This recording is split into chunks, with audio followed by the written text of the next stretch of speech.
ज्योति बिंदु शिव भगवान, खुद को आत्मा बिंदु मान।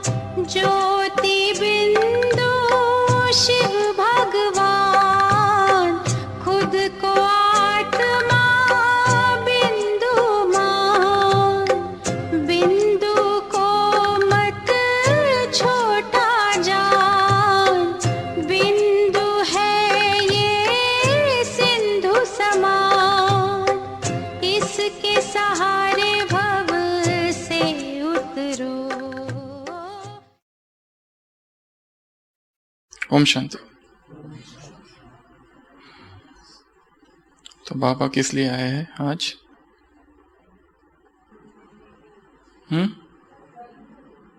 बाबा किस लिए आए हैं आज? मुरली का सार बताने के लिए। बाबा ने कहा तो मुरलियां तो बहुत सुन ली। बाबा आए किस लिए है? मिलने के लिए कौन आता है? टीचर मिलने के लिए आता है या साजन मिलने के लिए आता है? तो बाबा किस रूप में आया है? बिंदु रूप में आया है। बाबा मिलने आया है, दिलबर के रूप में आया है। दिल रूप साजन के रूप में आया है, मिलन मनाने के लिए आया है, गोपी वल्लभ के रूप में आया है। क्यों आया है? मिलन मनाने के लिए आया है।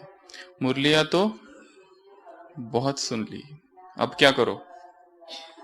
बाप दादा मुरली का सार रूप जो है वह देखना चाहते हैं। मुरली अब बहुत सुन ली, अब वो करो जो करना है। महाभारत में प्रसंग है श्री कृष्ण के जीवन के, उसको तो वहां पर अवतार दिखाया हुआ है।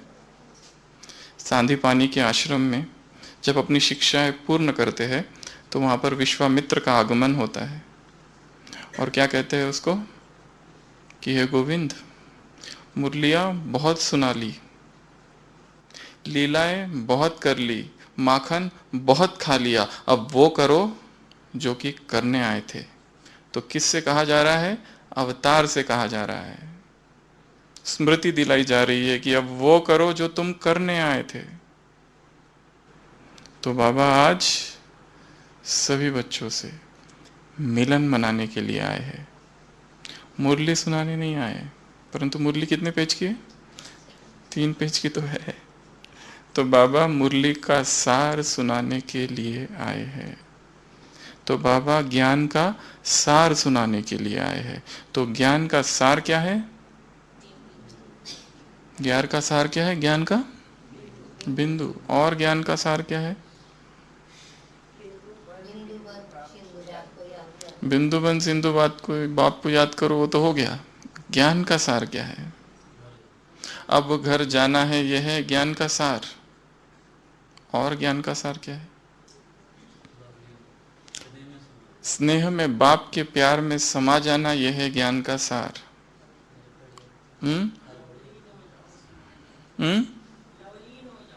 लवलीन हो जाओ। और बहुत है ज्ञान का सार, तो बहुत सारी बातें हैं। आत्माभिमानी, अपने को आत्मा समझ, बाप को याद करना, यह है ज्ञान का सार। देह सहित देह के सर्व संबंधों को भूल, स्वयं को आत्मा निश्चय कर, बाप को याद करना, यह है ज्ञान का सार। वो बिंदी हो गया। दूसरा ज्ञान का सार है मन मना भव मध्याजी भव। ज्ञान का सार है एक की याद में मगन। ज्ञान का सार है लगन में मगन। ज्ञान का सार है बाप और वर्षा, अल्फ और बे। ज्ञान का सार है नष्टो मोहा स्मृतिर्लब्धा। ज्ञान का सार है निराकारी निर्विकारी निरंकारी, यह है ज्ञान का सार। ज्ञान का सार है, ज्ञान का सार है अब घर जाना है, हो गया।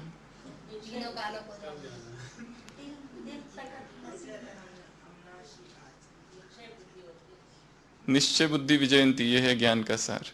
ज्ञान का सार है अनुभवी मूर्त बनना, अनुभवी मूर्त बनाना, दुआएं लेना, दुआएं देना, सुख लेना, सुख देना, दुख ना देना और दुख ना लेना ज्ञान का सार है। संतुष्ट मणि बनना, संतुष्ट मणि बनाना, दूसरों को संतुष्ट करना, आज क्या कहा, सबसे बड़ी सेवा है। दिव्य गुण मूर्त बनना और दूसरों को गुणों का दान देना, यह है सबसे बड़ी सेवा, स्लोगन था। ज्ञान का सार है एक बाप दूसरा ना कोई, एक बाप से सर्व संबंध, एक के प्रति समर्पण भाव, एक की याद में मगन, बोल दिया, और एक के साथ रहना, एक के सिवा और किसी को याद नहीं करना, केवल एक को देखना, एक योगी बनना और पवित्र बनना, यह है ज्ञान का सार। श्रेष्ठ संकल्पों में स्थित हो जाना, यह है ज्ञान का सार। एक संकल्पों में स्थित हो जाना, एक सेकंड में एक संकल्प में स्थित हो जाना, ज्ञान का सार। और एक की याद में रहना, वो तो बोल दिया। हाँ, और खुश रहना और खुश करना, खुश रहना और खुशी बांटना, और ज्ञान का सार आज और कल, ये खेल है ज्ञान का सार। फिर से ज्ञान का सार है, एक ही शब्द फिर से, एक पूरी साकार मुरली फिर से पर चली हुई है। और भी कुछ है ज्ञान का सार। स्वदर्शन चक्रधानी बनना, यह है ज्ञान का सार। स्वदर्शन चक्र फिराना, यह है ज्ञान का सार। और ज्ञान का सार, त्रिकालदर्शी बनना। अभी तारे श्रीमत नहीं सुनाओ। ज्ञान का सार, श्रीमत तो बहुत सारी है, बहुत बड़ी लिस्ट है। साथी और साक्षी, यह है ज्ञान का सार। तो ये तो श्रीमत है, शिक्षाएं है। तो बाबा आज आए हैं मिलन मनाने के लिए। बाबा आज आए हैं, मुरली सुनाने नहीं आए, मिलन मनाने आए। 24 अक्टूबर 1969 की अव्यक्त वाणी है, जिसमें बाबा ने कहा है, अब पढ़ाई पूरी हुई, अब बाप आते हैं मिलन मनाने के लिए। 69 में पढ़ाई पूरी हो चुकी है, अब बाप आते हैं मिलन मनाने के लिए। तो ये तो अब रिवाइज कोर्स चल रहा है, पढ़ाई तो कब की पूरी हो चुकी है। तो ज्ञान का सार क्या है, डॉट। ज्ञान का सार क्या है, पॉइंट। ज्ञान का सार क्या है, बिंदु। बिंदु समझना, आत्मा अभिमानी स्थिति, यह ज्ञान का सार है। देही अभिमानी स्थिति ज्ञान का सार है। स्थित होकर उसको याद करना। और तीसरा, अब तक जो कुछ हुआ उसको फिर याद नहीं करना, जो भी हुआ उसको पूर्ण विराम, फुल स्टॉप, चाहे जो भी है। कई लोग कहते हैं कुछ कुछ अच्छे दिन है वो हम याद करते हैं, परंतु हमको जीना है कहाँ, प्रेजेंट में, नाउ, पास्ट में नहीं। अगर अच्छे भी दिन थे परंतु उसको याद करना और ये कहना कि वो अच्छा था, तो हम इनडायरेक्टली ये भी कह रहे हैं कि अभी का जो है वो इतना अच्छा नहीं है, वो ज्यादा अच्छा था।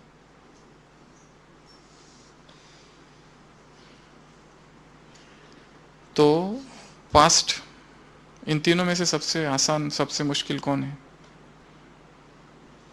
सबसे आसान क्या है? बीती बात को बिंदी लगाना सबसे आसान है कि सबसे मुश्किल? भूलता है आत्मा को अपने साथ जो जो हुआ है। एक बहुत बड़ा भाषण करने वाला व्यक्ति भाषण कर रहा था, बहुत बड़ा दार्शनिक, बहुत बड़ा ज्ञानी, और बहुत बड़ी सभा थी। उस सभा में भाषण कर रहा था। सभा के बीच में भाषण करते करते उसने एक चुटकुला सुनाया। वो भाषण कर रहा था, जीवन का लक्ष्य क्या है, जीवन के सिद्धांत क्या है, जीवन की फिलॉसफी क्या है, क्या फलसफा है इस जीवन का, कैसे जीवन जिया जाए, जीवन जीने की कला क्या है।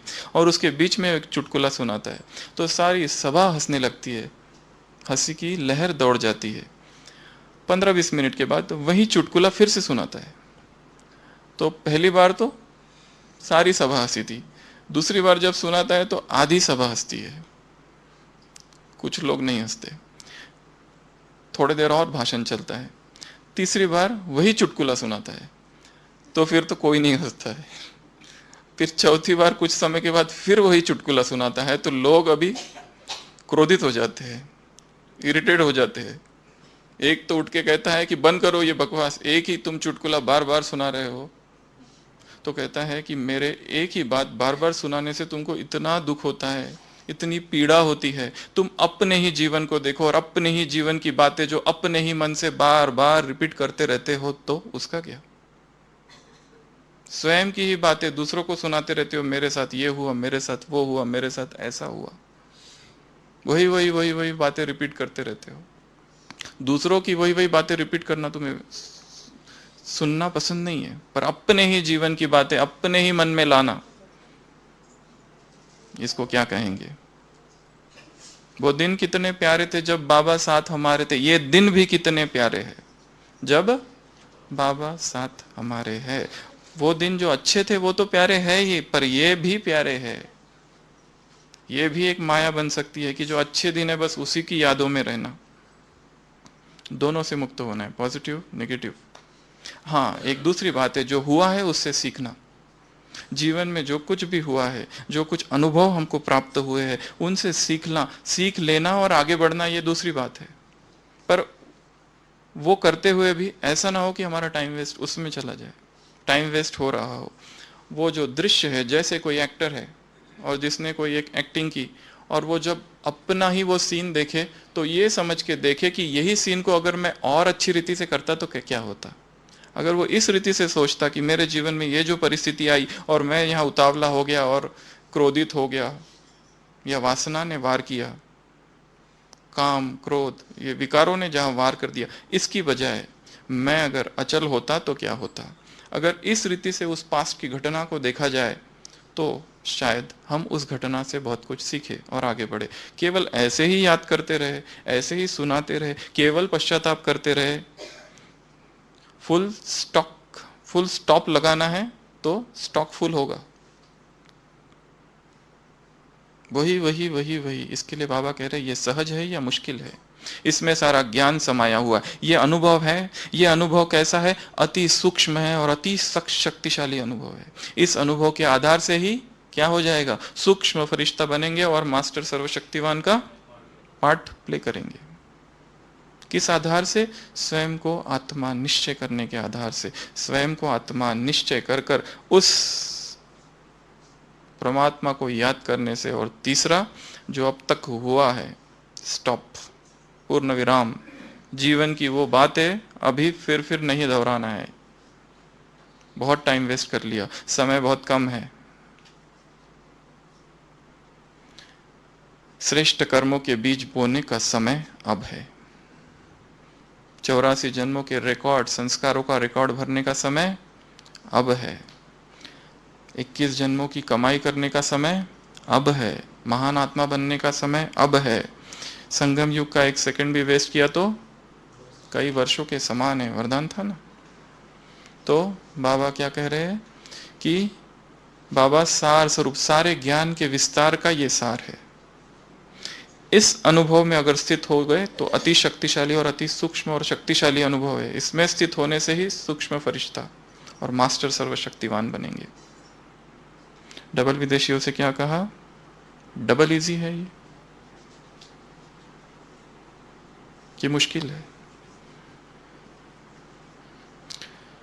आगे आगे क्या कह रहे हैं बाबा, याद है, पढ़ी है ना सबने मुरली, माता है पढ़ी है ना कि नहीं। दादी जान की जब ज्ञान में आए थे तो 1.5 साल हो चुका था। दादी को बहुत चिंता थी कि मुझे लेट हो गया है। बाबा से पूछा मैं क्या करूं, कि मैं कब कर लूं। तो बाबा ने क्या कहा, मुरली 6 बार पढ़ो। तो दादी ने क्या कहा, क्या सोचा मन में कि अगर 6 बार पढ़ना बाबा ने कहा है तो मैं कितनी बार पढ़ूंगी, 12 बार। कब आए थे? तब कितने सालों पहले की बात है, 1.5 साल लेट हुआ था। हम जब ज्ञान में आए वो डेट, उससे ये चेक करो कि हमको कितना लेट हो गया है 36 से लेकर। तो स्कूल चालू हुई जनवरी में, एडमिशन कब ली? अप्रैल में ली, मई में ली। पढ़ाई का इम्तहान तो एक ही समय में है, तो गैलअप करना पड़ेगा। कल था, पुरुषार्थ के वेग को तीव्र करना पड़ेगा, तब तक ये कार्य नहीं होगा। जो जिस गति से, जिस पुरुषार्थ से हम चल रहे हैं, उससे ये काम नहीं होने वाला है। ऑलरेडी लेट हो गया है। सबको ये रियलाइजेशन हो जाए अंदर ही अंदर कि लेट हो गया है, बहुत लेट हो गया है। तो बाबा ने क्या कहा आगे? क्या देखना चाहते हैं बाबा? क्या बन जाओ? सार स्वरूप तो देखना चाहते हैं। एक ऐसा एक मिरर, डिवाइन मिरर जिसको कहते हैं, एक दर्पण, एक आईना बनने के लिए बाबा कह रहे हैं। ये एक ऐसा आईना है कि जिसमें दूसरों को कुछ दिखे और हमको भी हमारा कुछ दिखे। स्वयं हम अपने ही स्वरूप को उसमें देख सके, हमारा स्वरूप क्या है। ऐसा ये दिव्य दर्पण है। ऐसे दिव्य दर्पण की बाबा बात कर रहे हैं। ऐसे दिव्य दर्पण बनने की बात बाबा कर रहे हैं। ऐसा दिव्य दर्पण बन जाओ कि दूसरों को क्या दिखे उसमें? उनको साक्षात्कार हो जाए, उनको स्पष्ट दिखाई दे, उनको अनुभव हो जाए। क्या अनुभव हो जाए? अपने ही स्वरूप, 3 स्वरूप का, 3 एस्पेक्ट्स ऑफ टाइम। उनको अपने 3 स्वरूप उसमें दिख जाए।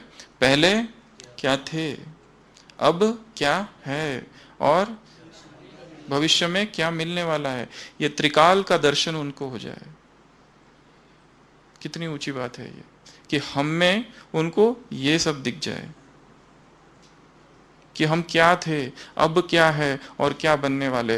ये जब होगा, ऐसा जब साक्षात्कार होगा, तब वो आकर्षित होंगे। उनकी जो आस है जन्म जन्म की, किसकी?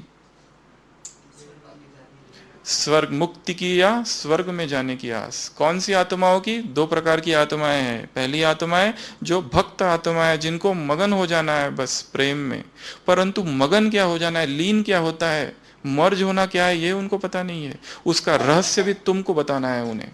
ये लीन होना क्या है, वर्तमान में लीन होना क्या है, भविष्य लीन होने का रास्ता क्या है, ये तुमको उन्हें बताना है। तो लीन होना, भक्त आत्माएं लीन होना चाहती है, मगन हो जाना चाहती है, खो जाना चाहती है, डूब जाना चाहती है। परमात्मा मिलन उनके लिए लंबी खजूर है। पिछले संडे की मुरली, बाप को प्रत्यक्षता करने के डबल प्रूफ बनने के लिए बाबा ने कहा था। एक तो माया से प्रूफ, और दूसरा प्रूफ था ये प्रवृत्ति में रहते निवृत्त रहना, और दूसरा प्रत्यक्षता का 3 प्रमाण दिए थे। दूसरा प्रमाण था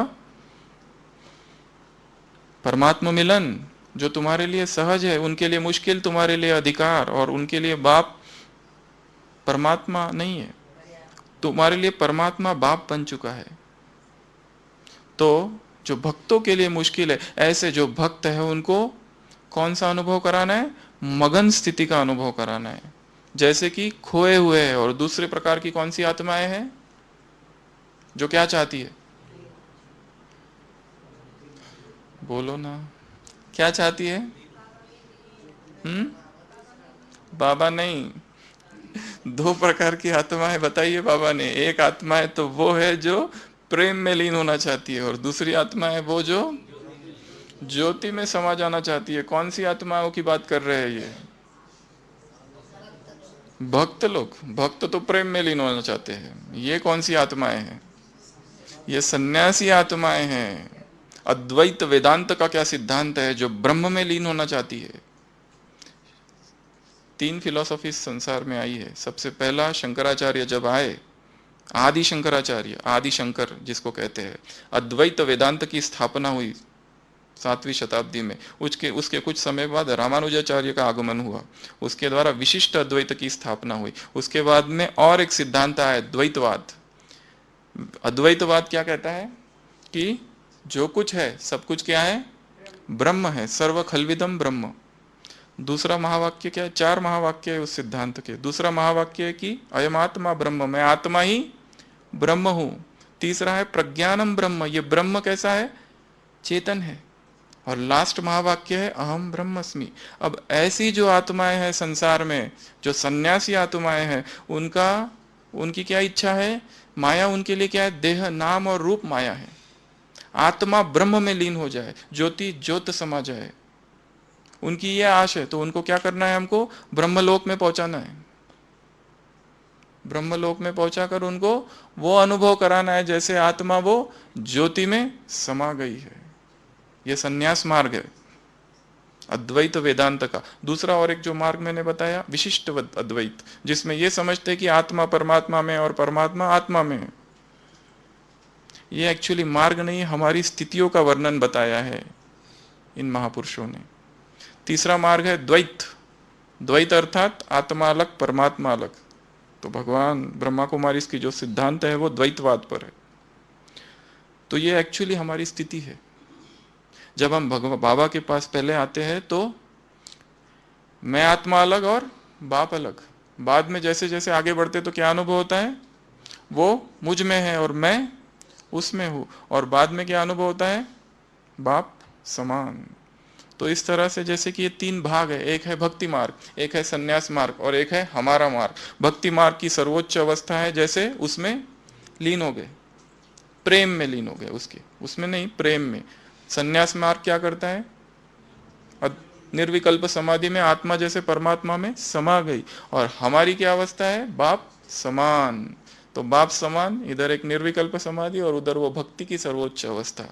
परंतु आत्मा का अपना स्वतंत्र अस्तित्व है, इसके लिए वो ना तो तत्व में लीन हो सकती है, ना तो परमात्मा में लीन हो सकती है। तो ये जो लीन होने का राज है, क्या कहा बाबा ने? उनको तुम समझाओ। परमात्मा मिलन क्या होता है? परमात्मा परिचय, परमात्मा मिलन, परमात्मा प्राप्ति, परमात्मा संबंध, ये क्या है? ये तुम उनको समझा सकते हो। समझाना नहीं, साक्षात्कार कराना, अर्थात स्पष्ट दिखाना, अर्थात वो पहचान ले। तब उनकी जन्म जन्म की जो आस है मुक्ति में जाने की या स्वर्ग में जाने की, कहाँ जाना है? अल्लाह के पास जाना है या बहिष्ठ में जाना है? पूछो उनको। किसी को अल्लाह और बहिष्ठ अलग अलग, अल्लाह का घर अलग और बहिष्ठ अलग। गुरुवार की मुरली थी ना। तो इतना बड़ा दायित्व हमारे सर के ऊपर है। क्या बन जाना है? ऐसा दिव्य दर्पण बन जाना है कि जिसमें आत्मा को उनके त्रिकाल का दर्शन हो जाए और वो आकर्षित होकर आ जाए, जिसमें आत्माओं को ऐसा लगे कि हमारी अब ये जो आश है ये पूर्ण होने वाली है। इसके लिए वो खिंचकर, आकर्षित होकर हमारे पास आ जाए। वो जो भक्त है, इतने सारे भक्त राह देख रहे हैं, उनकी जो आश है उसको हमें पूर्ण करना है। जो समझते हैं कि भक्ति करते करते करते करते जैसे वो उसके जैसे हो गए, ऐसा उनको अनुभव होता है। काम क्रोध निमले ठाईचे झाला स्वयमेव पांडुरंग, ऐसे भक्तों के अनुभव है। खुद ही जैसे कि मैं वो हो गया हूं भक्ति करते करते ही, ऐसे उनको लीन होने की अनुभूति होती है। वो हमें करानी है।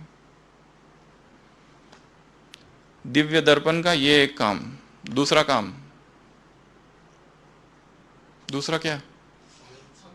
स्वयं को देखना है। अपने पुरुषार्थ के हर समय की रिजल्ट का चित्र खींचना है। किसमें? उस दिव्य दर्पण में। अपने पुरुषार्थ के हर समय के रिजल्ट का चित्र उसमें खींचना है और देखना है क्या मेरी पोज है। पोज अर्थात मुद्रा। कौन सी मुद्रा में हूं? दो बताए, कौन कौन से? एक तो व्यर्थ, एक समर्थ, एक दिल तख्त नशीन मास्टर सर्वशक्तिवान, दूसरा योद्धा, युद्ध के मैदान में है, शस्त्र हाथ में है। इधर याद में, उधर फरियाद में, इधर सफलता की मूर्त और उधर मेहनत की मूर्त। अपने आप को देखना है, मैं क्या हूं? युद्ध कर रहा हूं, युद्ध के मैदान में हूं, छोटी छोटी बातों में मेहनत कर रहा हूं, मेहनत की मूर्त हूं, व्यर्थ में हूं। कौन सी मुद्रा है मेरी? कौन सा पोज है मेरा? स्वयं को स्वयं देखना उसमें। इसमें दूसरों को नहीं देखना कि इसकी क्या मूर्त है, ये मेहनत मूर्त क्यों है, इसमें व्यर्थ अब तक क्यों है, ये नहीं देखना। इसमें स्वयं को चेक करने की बात है। स्वयं को देखना है, ये फरियाद क्यों करते अब तक,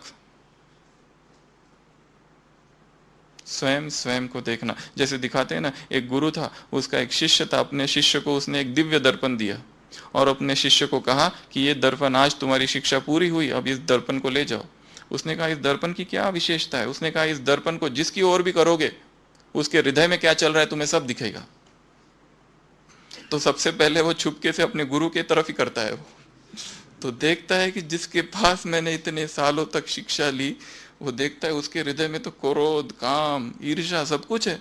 मैं तो समझता था ये बहुत बड़ा सत्पुरुष महापुरुष है और इसके हृदय में तो ये सारी चीज है, फिर भी वो बड़ा ही दुखी होकर खिन्न मन से वहां से निकल जाता है, न बताते हुए। वो बड़ा उदास हो जाता है कि जिस व्यक्ति से, जिस महापुरुष से मैंने इतना कुछ सीखा, इतना जो मुझे शिक्षा दी, उसके हृदय में तो सारे अवगुण है।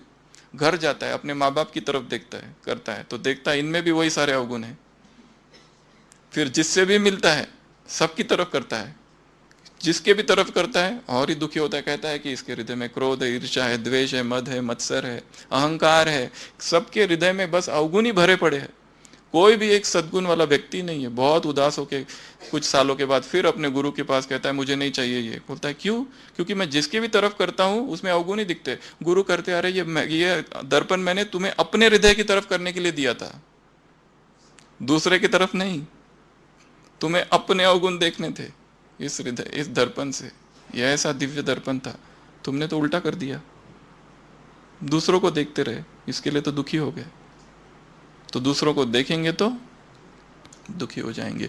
तो ये दिव्य दर्पण बाबा ने दिया है, जिसमें क्या कहा, स्वयं को देखो, कौन सी पोज है मेरी, व्यर्थ है या समर्थ है। हर समय के संकल्प, हर समय के पुरुषार्थ की रिजल्ट उसमें चेक करो। हर समय की शब्द है बाबा का, हर समय के पुरुषार्थ की रिजल्ट। मेरी कौन सी अवस्था है, युद्ध ही कर रहा हूं अभी कि सब कुछ सहज हो गया है। लास्ट संडे की मुरली 3 स्वरूप देखे पवित्रता के। सबसे पहला जो पवित्रता का अभी तक भी उतरते हैं और चढ़ते हैं, दाग लगता है और फिर मिटाते हैं, संकल्प आते हैं और फिर हटाते हैं, ये पहला ग्रुप था। हम वो ग्रुप में तो नहीं है। दूसरा ग्रुप था, एक बार हटाया अब तक भी पवित्र है, अब तक संकल्प में भी नहीं आया, बस ये दूसरा। और तीसरा तो वो था जिनको आवश्यकता ही नहीं है, वो जो पास विद ऑनर है, वो तो सब कुछ करते हुए, श्रीमत देते हुए, दूसरों को पवित्र बनाने की विधि सुनाते हुए भी, कमी कमजोरियों को देखते सुनते हुए भी, बाप के डायरेक्शन पर चलते हुए भी स्वयं पवित्र रहते हैं। संकल्प और स्वप्न तक भी नहीं आया है उनको, आवश्यकता ही नहीं है पुरुषार्थ करने की। ऐसे भी स्वच्छ सिद्धि स्वरूप आत्माओं को बाप ने देखा। तो हम कहाँ हैं? अपने आप को देखना, अपने ही अंदर देखना। इस दर्पण में, इस दिव्य दर्पण में देखो कि मेरा पोज कौन सा है, मैं किस मुद्रा में हूं। अभी भी आलस, अभी भी अलवेलापन, अभी वही संकल्प, अभी वही विकर्म, अभी वही दृष्टि क्रिमिनल हो रही है क्या? सारा हफ्ता क्रिमिनल आए, क्रिमिनल आए, क्रिमिनल आए। कितनी बार आया? बहुत बार आया है। कितनी बार आया है? अभी भी दृष्टि चलायमान हो रही है, क्यों? अभी भी देह आकर्षित कर रहा है, क्यों? अभी भी आत्मिक दृष्टि नहीं है, क्यों? अपनी ही मुद्रा को देखो। अभी भी संघर्षरत हूं, अभी भी युद्ध चालू है, अभी भी कि युद्ध के मैदान में हूं, कि दिल तख्त नशीन हूं, बैठा हूं कि खड़ा हूं, मास्टर सर्वशक्तिवान हूं कि मेहनत की मूर्त बना हूं, मेहनत स्वरूप हूं, मुश्किल स्वरूप हूं, क्या हूं? स्वयं स्वयं को देखना इस दिव्य दर्पण में। जब ये देखोगे तब वो भी होगा, तो फिर वो दूसरों को दिखा सकोगे उनके त्रिकाल का दर्शन, क्या थे, क्या है और क्या बनने वाले हैं, क्या मिलने वाला है। उन सभी आत्माओं को मुक्ति, जीवन मुक्ति वरदान में भी बोला है, देते रहो। त्रिस्वरूप, 3 बिंदियां। तो ये अभ्यास है। आगे बाबा किससे मिल रहे हैं? डबल फॉरेनर से मिल रहे हैं। और किससे मिल रहे हैं? गुजराती। 2 में क्या समानता बताई? डांस करने की राशि दोनों की एक है। विदेशियों को डांस करना बहुत अच्छा लगता है। बाबा ने कभी एक अव्यक्त वाणी चलाई थी जिसमें कहा था कि अगर उदास हो जाओ तो डांस पर कहाँ जाके? बाथरूम में जाके बाथरूम में जाके क्या करो, डांस करो। तो डांस करने की राशि दोनों की सेम है। एक दूसरी विशेषता, दूसरी समानता कौन सी है दोनों में? प्रेम स्वरूप। वो भी प्रेम पूर्ण है और ये भी। प्रेम से क्या करते हैं विदेशी? भाग भाग के आ जाते हैं। प्रेम से क्या करते हैं? परवाने बन जाते हैं। प्रेम की वजह से क्या हो गए? चुंबक बन गए हैं, चुंबक की तरह खींच कर आते हैं। प्रेम की वजह से कितना भी सुनना पड़े और मरना पड़े उसके लिए भी तैयार है। कई विदेशियों विदेशियों के अनुभव है। किताब है ना प्रभु प्रेम के परवाने, सभी विदेशी भाई बहनों का उसमें अनुभव है। अगर वो किताब पढ़ो तो उसमें जितने अनुभव है सबने एक ही चीज लिखी है, प्रेम।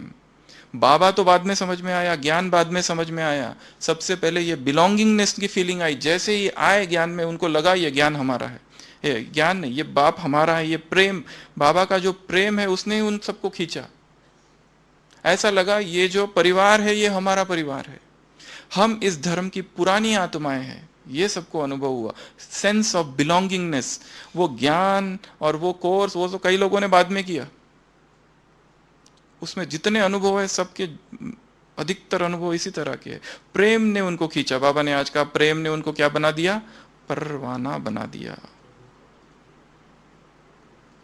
प्रभु प्रेम के परवाने हैं वो। प्रेम ने उन्हें परवाना बना दिया, प्रेम ने खींच लिया, प्रेम ने आकर्षित कर दिया, प्रेम ने अपना सब कुछ स्वाहा करने के लिए बाध्य कर दिया। जैसे ऐसी ऐसी आत्माएं संसार में हुई है कि जो संपूर्ण नास्तिक थे वो भी बाप के प्यार में पिघल गए। जो मार्क्सवादी है, कई रशिया के भाई बहने हैं जिनका अनुभव आप सुनो। उसमें रशिया में उस समय कम्युनिज्म था। कम्युनिज्म अर्थात कार्ल मार्क्स का सिद्धांत। कार्ल मार्क्स एक जर्मन फिलोसोफर था, वे जिसने कहा था कि अगर कोई मुझे भगवान जब तक इस टेस्ट ट्यूब में दिखाए और उसकी जांच ना करे मैं परमात्मा को मानने को राजी नहीं हूं। ऐसा व्यक्ति था वो। नास्तिकवाद पूर्ण रशिया, जब वो यूएसएसआर था 92-93 से पहले कम्युनिज्म था वहां पर। उस समय ऐसी जो आत्माएं थी जहां पर भगवान नाम लेना भी जैसे कि प्रोहिबिटेड था, वर्जना थी वहां पर, टैबू था। उस समय भी कई आत्माएं वहां से ज्ञान में आई है। किस आधार से आई है? प्रेम के आधार से। यह ऐसा प्रेम है कि आत्माओं को खींच लेता है। जो जो इस झाड़ के पत्ते हैं वो आ गए, खिंच खिंच कर आ गए, कोई उन्हें रोक नहीं सका। जो कन्वर्ट हो गए थे सब आ गए। तो किसने खींचा उन्हें? प्रेम ने खींचा, परमात्मा प्रेम ने। ऐसी आत्माएं, और भगवान को भी ऐसी ही आत्मा पसंद है। किससे प्यार है भगवान का? कल का वरदान, परसों का, जो भोलों का भगवान है। परमात्मा डायरेक्टरी में विशेष वीआईपी भोले बच्चे, उसको बाह्यमुखी चतुराई पसंद नहीं है। ऐसी आत्माएं उसे पसंद है। तो क्या कह रहे हैं उनको? इस प्रेम ने उनको सुनने के लिए और क्या करने के लिए? मरने के लिए तैयार है। संसार में क्या कहते हैं? मरते हैं तो कहाँ जाते हैं? स्वर्ग। बाप क्या कहते हैं? जो संगम पर मरते हैं वही स्वर्ग में जाते हैं। मरना अर्थात क्या? जीवंत मृत्यु। जीवंत मृत्यु। किसका उदाहरण दिया वहां पर? एक उदाहरण दिया ना क्रिश्चियन फिलॉसफी का। उसमें जैसे कि मुर्दे में जान डाल दी। बाइबल में लिखा है जीसस क्राइस्ट एक गांव में रुका है अपने शिष्य के साथ। वहां पर उसकी एक अनन्य भक्त है जिसका नाम था मरियम, मैरी जिसको कहते हैं इंग्लिश में। वो उसके जीवन में और एक चीज दिखाई है। एक बार वो मरियम जो होती है अपने बहुत महंगा इत्र से उसके पांव धोती है और अपने बालों से उसके पांव को पोंछती है। तो एक शिष्य उसमें से जो कहता है कि ये करने से अच्छा ये जो इत्र है और ये जो तुम खर्चा कर रही हो, अगर ये गरीबों में बांट दिया जाए तो कितनी बड़ी सेवा कर रही हो, ये क्यों तुम वेस्ट कर रही हो। तब एक बहुत अच्छा महावाक्य कहता है कि ये जो गरीब लोग हैं, जीसस कहता है ये गरीब लोग तो हमेशा रहेंगे पर मैं नहीं रहूंगा, इसके लिए करने दो। उसकी भक्ति भाव, उसकी जो भावना है उसे पूर्ण करने दो। यही मरियम और उसका जो भाई होता है एक लैजरस, वो बहुत बीमार रहता है 2 दिन से, परंतु दिखाया है वो उसी गांव में है बेथलेहम में, परंतु जीसस उसको मिलने नहीं जाता है, ना ही उसको पूछता है। उसको बुलाया जाता है कि वो बहुत बीमार है, आ जाओ, पर वो नहीं जाता है। वो कहता है because the name of the god is to be glorified, क्योंकि परमात्मा का नाम बाला होने वाला है। कैसे? उसकी फिर मृत्यु हो जाती है। मृत्यु हो जाती है तो फिर उसके बाद में वो जो उसकी दूसरी बहन होती है मार्था, वो भाग कर उसके पास आती है कि अगर तुम होते तो मेरा भाई नहीं मरता, तुम आए क्यों नहीं? वो फिर भी नहीं जाता। फिर वो जब वो मरियम आती है उसकी दूसरी बहन, वो कहती है, वो फिर से वही कहती है, if you had been here my brother would not have died. तुम क्यों नहीं आए? तो कहता है कि तेरा भाई जिएगा। तो बोलती कैसे? वो तो मर चुका है, वो तो अंत कयामत के दिन, वो बोले कयामत के दिन नहीं, अभी जिएगा। और वो उसको दिखाते हैं, ले जाते हैं, वहां पर एक गुफा है जिसको ढका हुआ रहता है। वो कहता है गुफा के वो पत्थर को हटाओ। वो कहता है कैसे हटाएंगे, 4 दिन पहले मृत्यु हुई है, पूरा बास आएगा, क्या करे? वो कहते हैं हटाओ, और वो चिल्लाता है लैजरस कम आउट। तो दिखाया है जो मर चुका है, जो मुर्दा है, वो चलते हुए वहां से आ रहा है। आज की मुरली में बाबा ने कहा जो मर चुके हैं उसमें जान डालते हैं, जो दुनिया से मर चुके हैं उसमें भगवान आकर क्या करते हैं? जान डालते हैं। नया जन्म, द्विज, ब्राह्मणों को द्विज कहा जाता है, जिनका पुनर्जन्म हुआ है, पुनरुत्थान, पुनर्जन्म। तो बाबा ने यह भी उदाहरण दिया, है मरे हुए परंतु हंस रहे, यही वंडर है। नाच रहे, गा रहे, झूम रहे, सदा खुशियों में झूम रहे, यही वंडर है। मर चुके हैं दुनिया से पर झूम रहे, जो सदा खुश रहते हैं, सदा खुश रहने वाले हैं। आगे क्या कहा? कई कई ऐसा तो नहीं है किसी की सांस उधर अटकी पड़ी है संसार में, अभी भी संसार खींचता है, आकर्षित करता है, ये जाऊं, इधर देखूं, ये करूं, वो करूं। बाप ही संसार, अर्थात क्या? इस बाप एक समुद्र है, उस सागर से अगर बाहर निकाल दिया जाए तो मछली को अगर सागर से बाहर निकाल दिया जाए तो क्या होगा? मर जाएगी ना। तो तुम्हारा सागर कौन है? कुंती माता, एक बाप। तो इस सागर से अगर बाहर निकाल दिया जाए तो हमारा अस्तित्व नहीं है। हाँ, अच्छा, मधुबन में ही रहते, अंदर ही अंदर।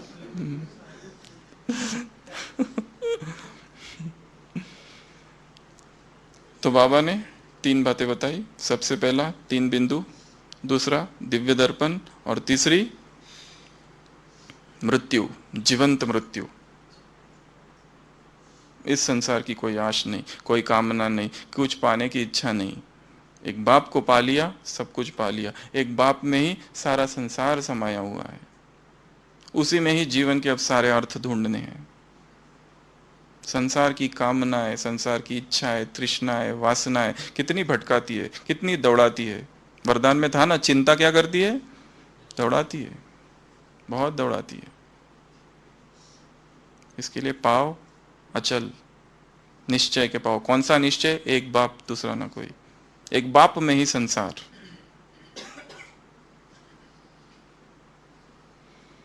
आगे दादियों से या दीदी से मुलाकात, इसको बाद में, सबसे पहले उधर आते हैं। पार्टियों से मुलाकात में क्या कहा बाबा ने? तुम सब कौन हो? पार्टी नंबर 1, मणि हो।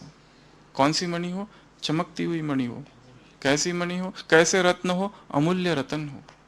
किसके रत्न हो? बाप का बनना, अर्थात अमूल्य रत्न बनना। दुनिया इतना नहीं समझती है जिनको, उसके की वैल्यू को, जो वही उसी वरदान में भी कहा था ना। और तुम क्या बन गए हो? एक संकल्प और एक शब्द, 1 सेकंड का एक शब्द, मेरा बाबा। तो तुम क्या हो? अमूल्य। अमूल्य क्या हो? रतन हो। यही सर्वश्रेष्ठ क्या है? भाग्य है। बाप का बन जाना ही सर्वश्रेष्ठ भाग्य है। संसार में चाहे कोई कितना भी बड़ा है, परंतु क्या बाप को जाना? नहीं जाना ना। दिव्य बुद्धि है? नहीं है। दिव्य बुद्धि अर्थात जो बाप को जान ले, स्वयं को उस पर अर्पण कर दे, इसे कहा जाता है दिव्य बुद्धि। तो हम सब कौन है? अमूल्य रतन है। हम सब कौन है? चमकती हुई मणि है। यही सर्वश्रेष्ठ भाग्य है। फिर बाबा ने सेवा के लिए कुछ डायरेक्शंस दिए। क्या कहा सेवा के लिए कमलेश भाई? यज्ञ सेवा, सहयोगी हो, ऑलराउंडर हो। सेवा करोगे तो क्या हो जाएगा? निर्विघ्न हो जाओगे। सेवा करोगे तो क्या हो जाएगा? कौन सी प्राप्तियों का प्रसाद मिलेगा? अनगिनत प्राप्तियों का प्रसाद मिल जाएगा। सेवा करोगे तो क्या हो जाएगा? एक का 1000 गुना फल मिल जाएगा। यही लिफ्ट है, सेवा का चांस मिलना यही लिफ्ट है, मधुबन में आना यही लिफ्ट है। यहां आकर सेवा करना, इससे बड़ा और कोई भाग्य नहीं है। यहां आ जाना और यहां पर सेवाएं करना, बेहद घर में आकर सेवा करना, यह बहुत बड़ा भाग्य है। इसके लिए कुछ दिन पहले वरदान था ना, आंतरिक खुशी जो है ना, यही तुम्हारा जीवन का लक्ष्य और लक्षण है। चाहे हद की प्राप्तियां छोड़नी भी पड़े तो छोड़ दो, परंतु ये जो आंतरिक खुशी है ये नहीं जानी चाहिए। और एक वरदान था ट्यूसडे का, उसमें क्या कहा था? सेवा करोगे तो क्या मिलेगी? आंतरिक, अलौकिक, आंतरिक, अलौकिक और अविनाशी खुशी, रूहानी मौज, बेहद की प्राप्ति, सर्व का सम्मान, दुआओं की खुशी। खुशी के सागर में लहराते रहेंगे। इतना सारी चीजें होती है। इसके लिए हद की जो प्राप्तियां है, अगर छोड़ना पड़े तो छोड़ दो, परंतु यहां आना और यहां सेवा करना यह बहुत बड़ी लिफ्ट है, बहुत बड़ा भाग्य है। इससे बड़ा भाग्य कोई नहीं है। जो आंतरिक खुशी हमें प्राप्त होती है सेवा करने से, क्या वो और किसी को हो सकती है? नहीं हो सकती। तो ऐसे खुशी प्राप्ति करने का समय ये है। आंतरिक खुशी, अलौकिक खुशी, आत्मिक खुशी, अविनाशी खुशी, कोई छीन नहीं सकता इस खुशी को। और जो केवल हर आत्मा ही अनुभव कर सकती है, और कोई नहीं। जो सेवा में उस भाव से जो सेवा करती है, कहाँ हम हैं, किसकी सेवा कर रहे, किसका ये यज्ञ है, तो यज्ञ सेवा करना बहुत बड़ा भाग्य है। सूक्ष्म और स्थूल लंगर सदा लगा रहे। सबसे बड़ी सेवा है किसी को भी संतुष्ट करना। मेहमान नवाजी ही सबसे बड़ा भाग्य है। जब किसी के घर में मेहमान आते हैं तो भाग्यशाली होता है वो घर।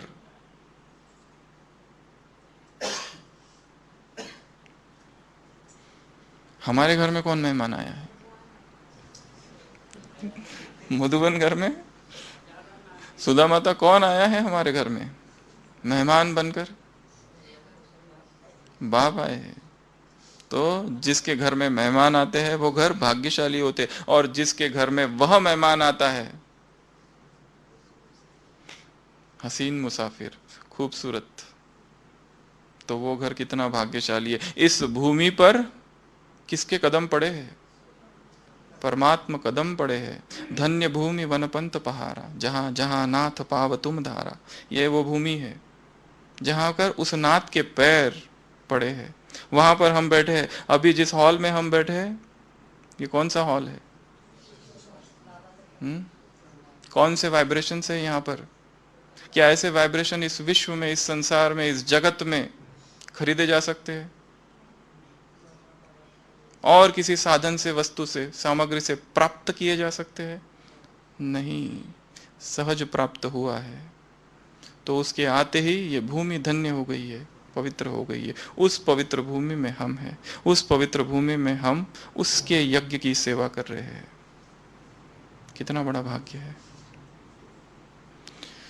पार्टी नंबर 2 क्या कहा?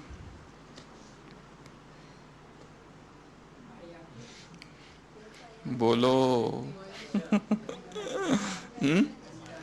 माया को जानते हुए भी, क्या माया से अनजान?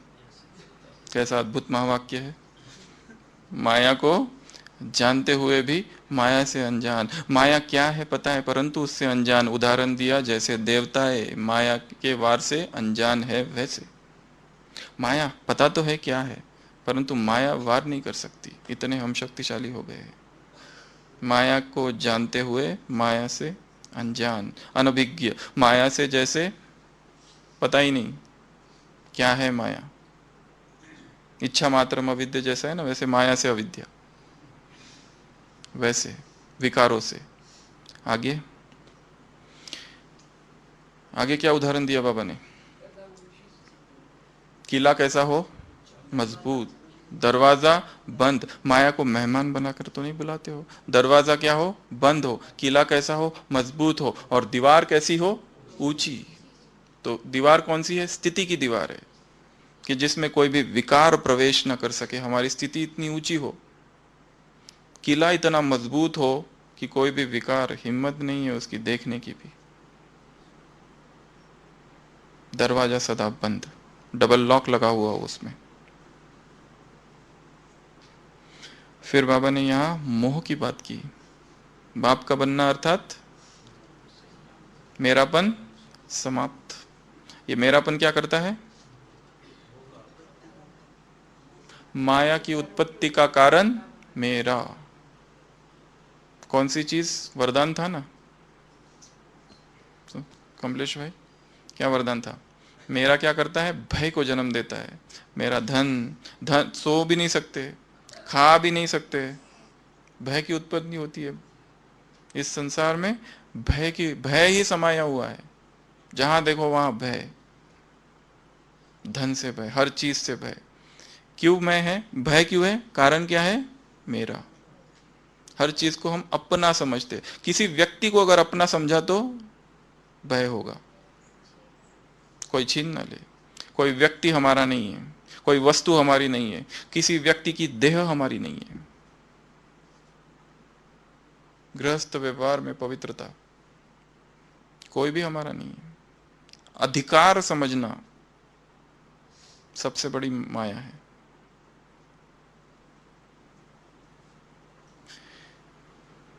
तो माया के अपने को हद का रचयिता समझना अर्थात विकारों को उत्पन्न करना। भाई भाई की दृष्टि समझना अर्थात विकारों की उत्पत्ति हो ही नहीं सकती अगर भाई भाई की दृष्टि है तो। उस वरदान में क्या था, सूक्ष्म चेकिंग करके मेरापन कहाँ कहाँ है। वस्तु, व्यक्ति, वैभव, साधन, सामग्री, छोटी छोटी वस्तु, जहां जहां मेरापन है उस मेरे को समाप्त करना है। इस मेरे का क्या करना है, फिर मैं को क्या करना है और मेरे को क्या करना है। मैं आत्मा और मेरा एक वो, उसके सिवा मेरा कोई नहीं है। और मैं भी केवल उसका हूं, मैं किसी व्यक्ति का भी नहीं हूं। दूसरा कोई व्यक्ति मेरा नहीं और मैं उनका भी नहीं हूं केवल एक का। इस संसार में उस मुरली में वरदान में था ना, भय ही भय है। भरतरी वैराग्य शतकम, बाबा भरतरी को बहुत याद करते हैं मुरलियों में। उसमें वैराग्य का शतकम लिखा है उसने, 100 वर्सेस, 100 लाइन वैराग्य के बारे में, 100 श्लोक। उसमें एक बहुत अच्छा है भय के बारे में। रूपे जराय भयम, जो रूपवान है उसको किसका भय है, बुढ़ापे का भय है। शास्त्र वादी भयम, जिसने बहुत शास्त्र पढ़े हैं उसको वाद विवाद का भय है। पता नहीं कोई कुछ बात बोल दे और हम थोड़ी सहन कर सकेंगे, हमने पढ़ा बहुत है। शास्त्र वादी भयम। गुणे खल भयम, जो बहुत गुणवान है उसको लगता है कि पता नहीं मेरी कोई निंदा ना कर ले, उसकी वृत्त नुपालत भयम, जो राजा होता है उसको भय रहता है कोई चोर ना आ जाए। काया कृतांतत भयम, ये जो काया है उसको मृत्यु का भय है। सर्व वस्तु भयान्वित, इस संसार में हर वस्तु में भय ही भय है। एक ही चीज है जिसमें भय नहीं है, वो कहता है वैराग्य। गणना मेवा भयम, वैराग्य ही एक ऐसी एकमात्र चीज में जिसमें वैराग्य, भय नहीं है। और बाबा क्या कह रहे हैं, मेरा बाबा यदि ला दो तो निर्भय बन जाएंगे। बाकी किसी को भी मेरा कहा और किसी ने भी हमको मेरा कहा, ना तो हम किसी को मेरा कहे ना तो दूसरा हमको मेरा कहे, ये दोनों ही माया है। एक अकेला चलना है इस पथ पर तो निर्भय। आगे लास्ट ग्रुप, ये लास्ट ग्रुप किसी और मुरली का है क्योंकि यहां पर युद्ध की बात है। बाबा मुरली में कहते हैं योद्धे नहीं बनो। 2 मुद्राएं जो है, 2 पोज है उसमें, और इसमें क्या कहा है, unknown but very well known. Unknown क्यों कहा, वॉरियर्स कैसे हो तुम, अननोन हो। क्यों, क्योंकि लक्ष्मी नारायण भाई अननोन क्यों हो, ध्रुव, क्योंकि साधारण हो, चलते फिरते, खाते पीते, उठते बैठते हो, परंतु फिर भी अंदर से क्या है, माया पर विजय पा रहे हो, इसके लिए अननोन हो, गुप्त हो। और वेरी वेल नोन कब होंगे, एक दिन प्रत्यक्ष हो जाओगे। क्या प्रत्यक्षता होगी? कौन थे, क्या थे, ऐसा हो जाएगा ना सब, और प्रत्यक्ष। वो तब क्या हो जाएगा? Very well known.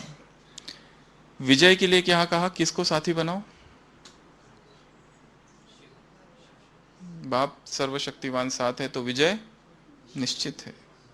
छोड़ना नहीं। माया के मेले में क्या? बाप का हाथ नहीं छोड़ना। छोड़ दिया तो क्या हो जाएगा? रास्ता भटक जाएंगे और चिल्लाएंगे। माया मुंह खोल कर बैठी हुई है, इसको भूलना मत।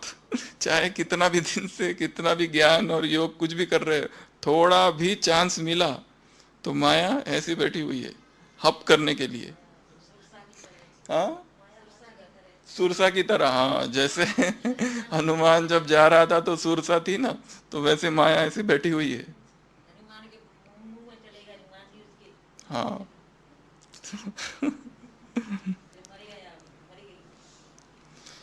बिकट रूप देवी लंक जलावा। हम्म। तो उसका साथ नहीं छोड़ना है संकल्पों से।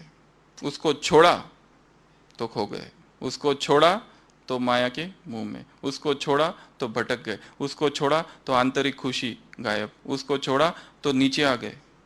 ऊंची दीवार कहा ना, ऊंची दीवार से नीचे नहीं आना है, ऊंची स्थिति की है वो, नीचे नहीं आना है। नीचे आ गए तो गए, खत्म।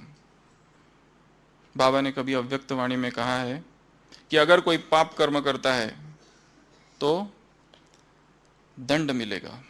कितना दंड मिलेगा? अज्ञान में 1 का 1 गुना, ज्ञान में आने के बाद 1 का 100 गुना। ये दंड क्या है? धर्मराज बैठा हुआ है डंडा लेकर। स्थिति का गिर जाना ही दंड है। ज्ञान योग के मार्ग में स्थिति का गिर जाना ही दंड है। ज्ञान में रुचि कम हो जाना ही दंड है। खुशी का गुम हो जाना ही दंड है। अच्छा नहीं लगना कुछ, वही दंड है। ब्राह्मण परिवार से दूर जाना ही दंड है। यही दंड है, यही पनिशमेंट है। कुछ भी अच्छा नहीं लगना। योग अमृत वेला उठने की इच्छा नहीं है। सेवा में दिल नहीं लगता है, मन नहीं लगता, ऐसे लगता है बस सोए रहो। ये सब क्या है? दंड की निशानी है। ये अगर हो रहा है तो समझ लो जरूर कोई ना कोई विकर्म है जो हो रहा है, जो अब तक हमको नहीं दिख रहा है। इसके लिए दिव्य दर्पण में देखो मेरा पोज क्या है, कहाँ हूं। अगर जीवन में इस तरह की कोई भी बात है, इच्छा ही नहीं है कुछ करने की। कई ब्राह्मण हैं ऐसे, आते हैं हमारे पास, कहते हैं कोई इच्छा नहीं, रात रात भर नींद नहीं आती, अमृत वेला मिस,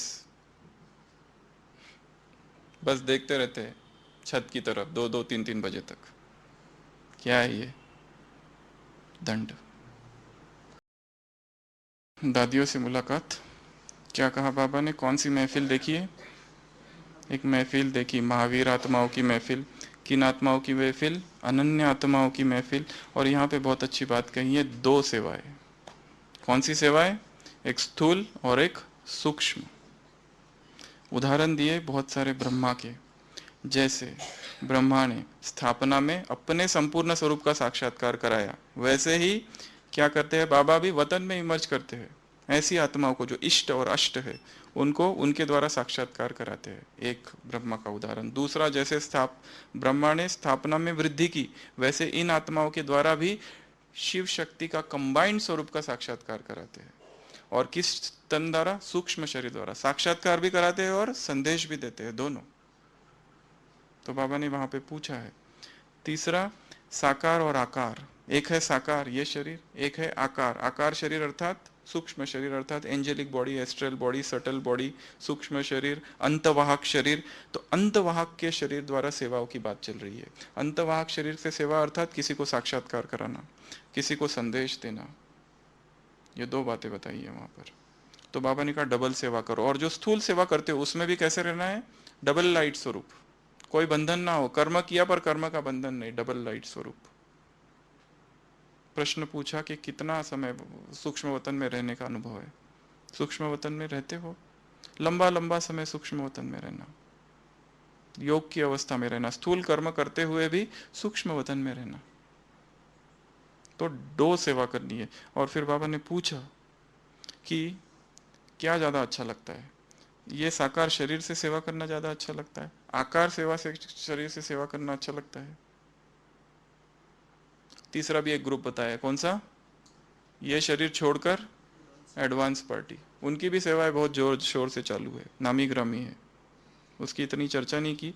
तो यहाँ बाबा जो फोकस है वो है डबल सेवा के ऊपर, कि स्थूल सेवा तो कर ही रहे, वो भी अनासक्त, उसमें भी डबल लाइट, परंतु जो सूक्ष्म सेवा है, सूक्ष्म वतन में जाकर, और बाबा ने तो कहा, एक भविष्यवाणी भी कर दी कि चाहो जो आप कितना भी बिजी हो, बाबा तो कराएगा ही, आपको वतन में इमर्ज कराएगा और आपके द्वारा साक्षात्कार कराएगा। दो ग्रुप्स बताए यहाँ पर, एक भक्त और दूसरा वैज्ञानिक। भक्तों में क्या करो, भक्ति के संस्कार भरने हैं, और वैज्ञानिक परिवर्तन और रिफाइंड साधन। वो कौन यूज करेगा? हम, वो नहीं। तो स्थूल सेवा और सूक्ष्म सेवा साथ साथ चालू रहे। लास्ट संडे की मुरली, पार्टियों से मुलाकात 1, क्या कहा था कि वो जो सेवा है वो गृहस्थी में रहने वाले भी 7 दिन का कोर्स करा सकते। तुम्हारा काम है वायुमंडल को पावरफुल बनाना।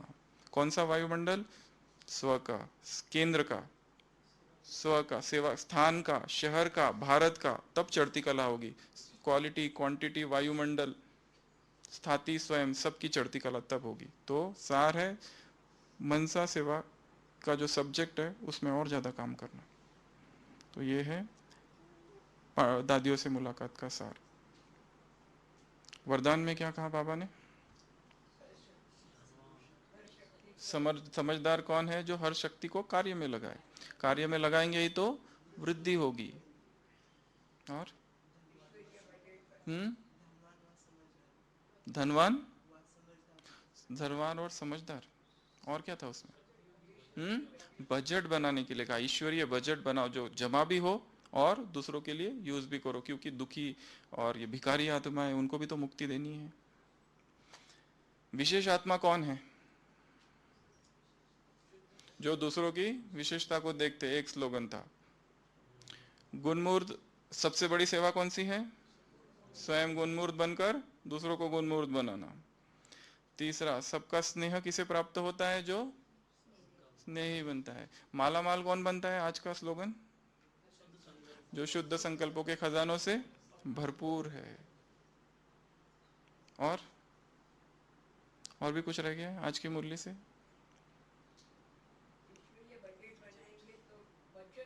तो बचत होगी। तो आज की सारी मुरली का सार है, ज़्यादा से ज़्यादा आत्माभिमानी स्थिति का अभ्यास, योग के चार्ट को बढ़ाना, और जो कुछ हुआ पास्ट उसको फुल स्टॉप। उसके बाद में ये जो दिव्य दर्पण है, इसमें स्वयं को देखते रहना, स्वयं स्वयं को देखते रहना। तो फिर वो जो नेक्स्ट स्टेप है, दूसरों को क्या होगा वो होते रहेगा, उनको उनके तीनों काल का दर्शन होना। तो स्वयं स्वयं को देखना और चार्ट बढ़ाना। और फिर है जीवंत मृत्यु, जिसको कहा मर्जीवा जन्म। तो संसार, जो पुराना संसार छोड़ दिया है वो अब आकर्षित ना करे। एक बार जो छोड़ दिया वो छोड़ दिया। महान आत्मा एक ही बार प्रतिज्ञा करती है। महान आत्मा एक ही बार। हमारा एक मित्र था, उनकी माताजी जब भी कोई तीर्थ स्थान पे जाती थी, उनको जो भी चीज अच्छी लगती थी वो छोड़ देती थी, खाने की या कोई भी पहनने की। हर बार जो भी तीर्थ, हर साल एक तीर्थ में जाएगी और वहां जाकर एक चीज को छोड़ देती थी। तो महान आत्मा एक बार जो छोड़ती है चीज, उसको वापस स्वीकार नहीं करती। तो ऐसा है, इस संसार का जो हमने छोड़ दिया, फिर से उसको उसकी तरफ जाना नहीं है। फिर डबल सेवा, फिर माया सेवा में के प्रति हमारा समर्पण भाव, ऑलराउंडर सेवा करनी है, अपने आप को अमूल्य रतन समझना है। और माया जीत बनने की जो बात कही, किला मजबूत, दीवार ऊंची, दरवाजा बंद, और बाप सर्वशक्तिमान साथ है। खजानों को सफल करना और शुद्ध संकल्प के खजानों से स्वयं को भरना, तो माला माल बनेंगे। अच्छा।